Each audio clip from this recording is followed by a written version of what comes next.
Vien.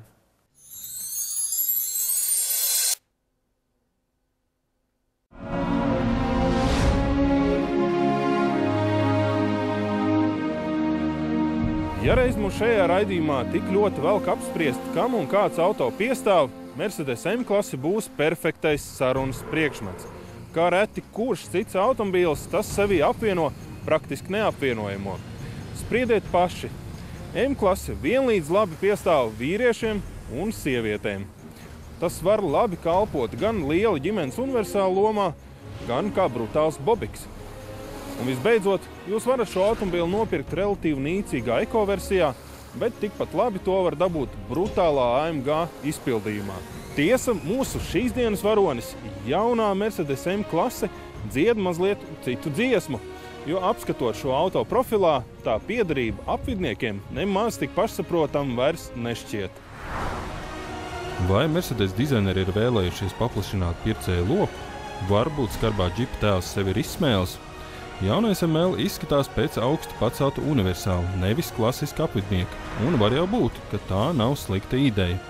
Gal galā, kurš ir redzējis šo auto līdz logiem iebraukt dubļos vai mēģinām ar karteri pret akmeni uzšķilt uguni?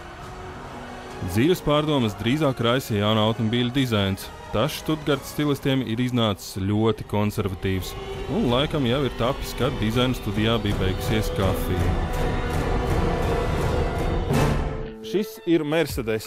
Tālāk katra debija nozīmē daudz tehnisku jaunumu. Izvēlēties interesantāko nemaz nav tik vienkārši.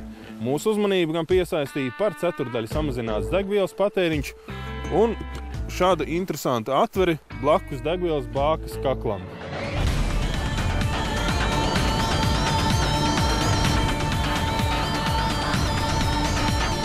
Sāciet pierast. Jaunie dīzeļi ir tik ekonomiski, ka tiem var uzstādīt mazāk tilpuma degvielas bākas, bet ietaupīto tilpumu atvēlēt urīnvielas traukam. Dieva dēļ nedomājiet, ka ML ir pārvērsts par pisuāru.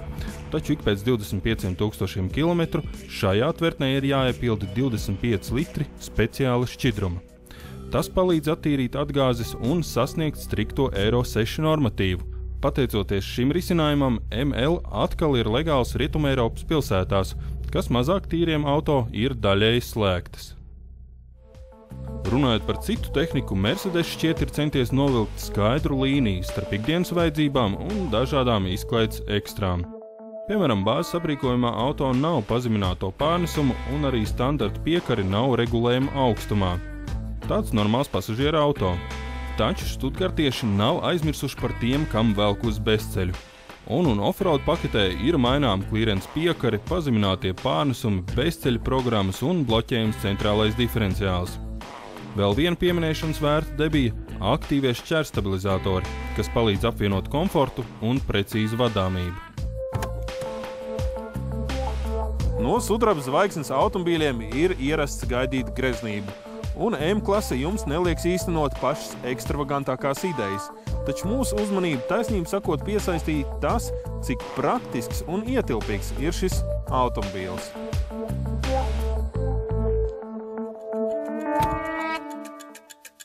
Pat bez salona transformēšanas bagāžniekā ietilpst gandrīz 700 litru, bet nolaižot aizmugures sēdekļus veseli 2 kubikmetri. Tātad M-klases Mercedes ir par kārtu praktiskāk ģimenes auto nekā BMW X5 vai Volkswagen Touareg. Tiesa, kas tiesa, elegantā šajā paudzē atkal paplašinātā salona organizēšana ir mazliet vecmodīga. Aizmugures sēdekļu garenvirzienā regulēt nav iespējams, bet, lai nolaist atzveltnes, ir jāpaceļ sēdekļa pamatne. M-klases bezceļa arsenālā ir pieejams diezgan nopietns bruņojums, taču mūsu izmēģinājuma auto ir tikusi tikai daļa. Pneumatiskā piekara ar mainām augstumu, toties nekādas bloķēšanas vai pazemināto pārnesumu. Būtībā šāds aprīkojums diezgan labi raksturo, kā patiesībā šī auto arī tiek izmantot ikdienā. Nu ko, arī mēs dosimies bezceļā, mērenajā. Un šāda pilsētnieka pastaiga pa meža celiņiem lielo vācieti samulsināt, protams, nespēja. Arī bez dažādām pārgudrām ierīcēm un pazeminātiem robiem ML braši cīkstās pa dubļiem, smiltīm un sniegu. Patiesībā lielākais pārbaudījums ir paša auto gabarīti. Iebrauciet šaurākā vietā un redzēsiet, stress ir garantēts. Varbūt tomēr labāk braukt pa ceļu? Noskaidrot, uz kāda seguma jaunais M-klases automobīls jūtās vislabāk, diena nav grūti. Tas pats kā klases labākais skolēns ar paceltu roku raujas uz asfalta. Uz grants arī, ja nav bedru. Mercedes konstruktori dienu ir krietni pūlējušies, lai ML uz ceļu uzvestos kā vieglais auto. Un ja šo apvidnieku nolaist zemāk vēl pāris centimetru, to varētu noturēt par E-klases universālu. Precīzas reakcijas uz stūri, gandrīz nekāda virsbūves svārstība. Diemžēl par šīm manierēm nāks maksāt ar gaitas īpašībām. Pat pneimopiekars komforta režīmā auto ir sportiski stingrs. Žēl gan, jo citādi ML ir komforta cietoksnis. 3 litru dīzels ar 258 zirgspēkiem un 620 Nm, 7 pakāpju automāts un lieliska skaņas izolācija ir gandrīz visspēcīga kombinācija, kas nepiespiest apvieno iespaidīgu dinamiku ar trokšņu un vibrācijas brīvu braukšanas pieredzi. Uzinstalēts grants čupas korē un pareizajā rakursā M-klases Mercedes varbūt arī izskatās pēc bezceļam veltīta monumenta. Taču patiesībā šis auto šķiet mīcīts no pavisam citiem māliem. Mūsu šodienas izmēģinājuma braucienā vispārliecinošāk tas sev parādīja kā universālis. Un mēs domājam, ka tieši tāpēc daudziem šāds auto tiešām varētu patikt.